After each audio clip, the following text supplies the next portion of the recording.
how would you consider yourself? Smart, average, or stupid? In this case, you are stupid in the name of blind loyalty. Sige na, huwag ka na magtanong kasi confidential fund yan. Hindi ka pwede magtanong. Despite the fact na ikaw ang disbursing officer at baka sumabit ka. So, Guys, grabe as in grabe ang magkapatid na ito. Si Rapi Tulfo at si Erwin Tulfo. Alam nyo ba kung bakit? Kasi sumusobra na sila. Hindi nyo ba napapansin dyan kapag may hearing? Gusto nila lagi mag-grandstanding. Minsan palpak naman yung mga question nila. Minsan yung kanilang mga judgment, mali naman. Di ba? Grabe talaga itong magkapatid nito. Lalo na ngayon, pinipilit na tanungin itong si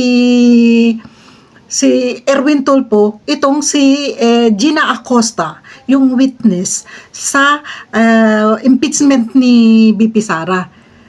Kung wala ba siyang alam sa ginagawa nitong sila Chika, kung ano ba yung kanyang masasabi.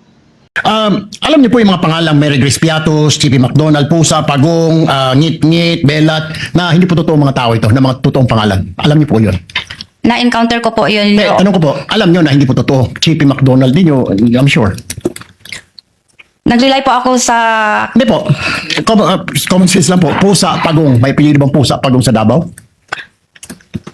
Wala po akong narinig na ganyan, Your Honor. Pero alam mo na ito po, hindi totoo mga pangalan. Tutulungan ko na po yung mga senador na nagtatanong sa mga alias. Opo, may mga alias pong ganyan.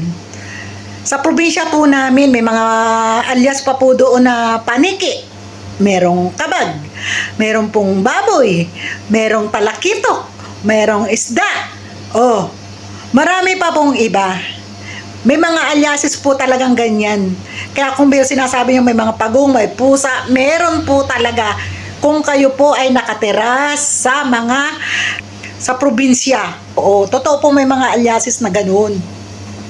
Kasi kayo, nasa syudad kayo, lagi kayo nasa city, kaya hindi nyo alam yung mga pagdating sa mga probinsya, dyan sa kanto-kanto, wala kasi kayong alam. Kaya hindi nyo alam yung mga alias-alias. Sus mio. Totoong tao po sila. Totoo pa pero hindi po totoong pangalan. Yes po, Your Honor. Okay.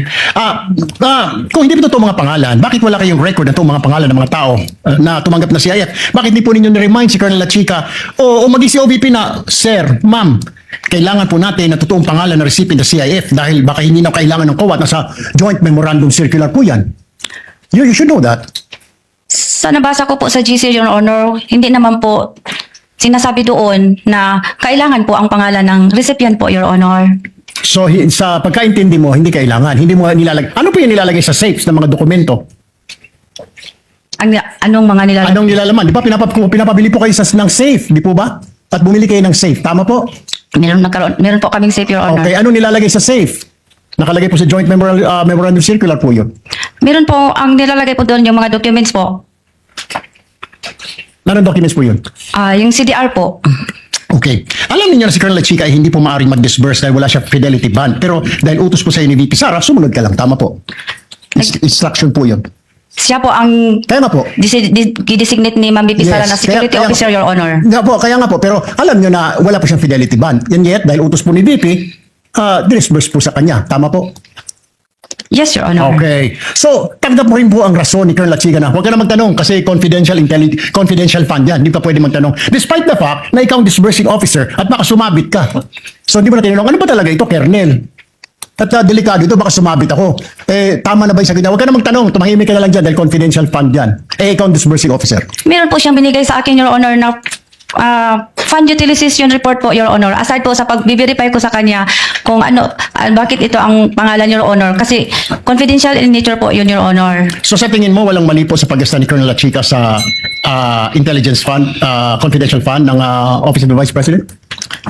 Sa tingin ko po wala kasi nabigyan po niya na ako ng fund utilization report, Your Honor, na binabangga ko po sa object of expenditures na binigay niya sa akin, nagtugma po ang mga amount, Your Honor, at saka yung ano pong expenses ang dapat na-incur niya, nandoon po rin, Your Honor. One last question, Presiding Officer. So, ibig mo sabihin, from the very start po, pagbibigay ng mga alias, walang totoong pangalan, paggasta ng mga class sa mga tree planting, okay lang yun. Part po yun ng confidential fund. Sa tingin mo? Basta po, binigyan po Di po, ako. kaya nga po, sa tingin mo, yung from the very start, yung mga Mereges Piatos, Pagong Pusa, normal yon. At pagkatapos yung paggasta sa mga tree planting, paggasta sa mga mga pagbili ng mga silya, lamesa, bahagi ng intelligence fund as a disbursing officer. Marami kasi ang tanong mo, No, ang Your tanong ko nga Honor. po, tama ba sa tingin mo yung paggasta ni Colonel Chica, pagbili ng mga lamesa, upuan, tree planting, confidential fund, ma'am? Na Kasi- bahagi ng confidential yon. Kasi Your Honor, sa tree planting po, napasok po doon ang confidential plan po during po sa pag-inspect po ng area po kung saan po mag-tree planting ang mga tao po at ang mga partner organization po. So pag-survey po, yun po, papasok po ang confidential operation, Your Honor. Pati po pagbili ng lamesa, may confidential din yun. Kailangan under strict confidence sa pagbili ng lamesa at upuan. Gagamitin po yun sa operation, Your Honor. Okay. No further questions, Mr. Presiding Officer. Siyempre, pag sinabi nung ni BP Sara na ibigay yung pera doon kay La Chica, bahala na doon si La Chica, at may pinoproduce namang ebidensya, dokumento, itong si La Chica, siyempre, kapag na-verify niya yun, wala na siyang pakialam doon, di ba? Kasi napatunayan na, sinapmit na nila sa COA, walang sinabi ang COA. Di ba? Kasi yung COA iniimbestigahan din yun, di ba? Pero, ewan ko ba ito sa magkapatid nito? At ito naman si Rapi Tulfo, dahil wala silang mapiga dito kay Gina Acosta. Dahil ang sinasabi nitong si Gina Acosta, ang mga sagot ni Gina Acosta ay hindi pumapabor sa kanila sa prosecution. Kung ano-ano yung sinasabi nila, ano pa yung sinabi ni Rapi Tulfo ngayon? Istupido daw itong si Gina Acosta. Nabuti na lang at itong si Gina Acosta ay hindi masyadong magaling sa Tagalog at hindi niya basta naintindihan. Naaawa ako sa witness na ito. Stupido because naging loyal siya doon sa kanyang patron o sa kanyang amo. Natural, nasa ban loyalty mo at ginagawa mo naman ng tama ang iyong trabaho.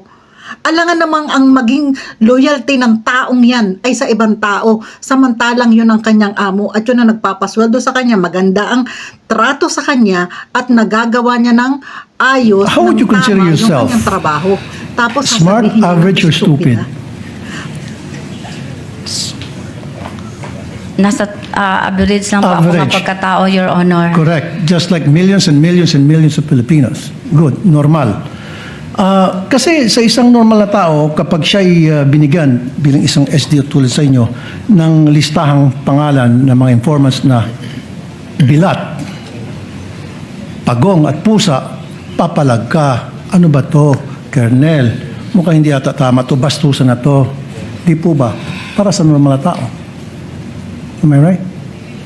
Nag-rely po ako sa sinabmit po sa akin ng security officer, Your Honor. Kaya nga po, bilang isang normal na tao, ulitin ko, pag nakakita kayo ng ganung pangalan, bilat, pagong, pusa, etc. Belat. Okay, belat, same. Magugulat ka, di ba? Magugulat Sa po. Bisaya, yung pronunciation yan eh. Sa Tagalog, belat, sa Bisaya, bilat yun eh. Kasi yung i nagiging I eh. Bisaya din kasi ako eh. With the permission of Senator Judge Tulfo, Chair would like to remind the gallery to kindly maintain silence during these proceedings. You may proceed, sir. Kasi isa pa po, Madam Witness, meron akong kopya dito na kung saan maraming pangalan ng mga informant at iisa lang po yung pirma. So if you're a normal or average person, papalag ka na naman. Teka muna, Colonel, bakit ganito? Bastusan na to, lokohan to. Yung iba-ibang mga pangalan pero isa lang po yung pirma. Hindi ko nagtaka. Pinireply ko po yun si Colonel La Chica, Your Honor.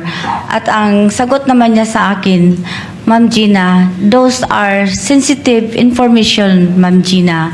At saka, confidential in nature po yun. So naniwala kayo sa sinabi niya na confidential nature kahit na isa lang signature sa napakaraming pangalan. Kasi So you siya took his po, word for it.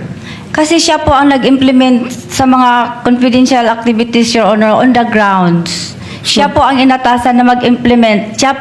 Siya ang implementor po, Your Honor. So for me, in this case, you're stupid in the name of blind loyalty.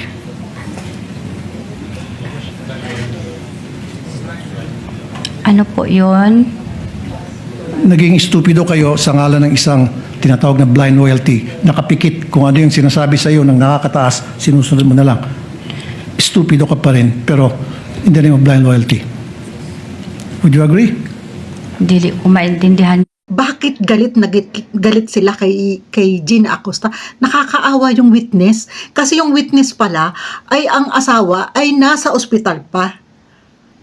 At naging emotional pa nga siya dahil tinanong ni Senator Amy kung kumusta na yung asawa niya at sinabi niya na hindi maganda ang lagay ng asawa niya.